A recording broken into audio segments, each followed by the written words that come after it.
Il n'y aura donc pas de Black Friday le 27 novembre, alors qu'il y a quelques jours sur Europe 1, le patron d'Amazon France s'était dit du bout des lèvres, ouvert à la discussion. C'était à votre micro, Sébastien. Il a finalement sauté le pas sous la pression. Et dans le même temps, Carole Ferry, cette annonce permet d'envisager une réouverture des magasins physiques, et cela avant le 1er décembre. Il n'y a aucun doute, c'est une excellente nouvelle pour les commerçants puisque c'était l'une des conditions indispensable pour envisager d'ouvrir dès le week-end du 28 novembre. Si le Black Friday était maintenu, il était hors de question de rouvrir les magasins en même temps. Il y avait trop de risques de voir les gens se ruer sur ce week-end de promotion. Donc ça, effectivement, c'est un problème de régler. Maintenant, il y a aussi la question du protocole sanitaire qui doit être renforcé.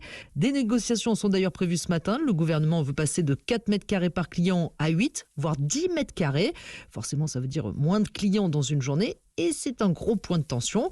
Il faut donc que tout le monde se mette d'accord dans la journée sur le report du Black Friday et sur le protocole sanitaire renforcé. Deux conditions nécessaires, mais pas forcément suffisantes.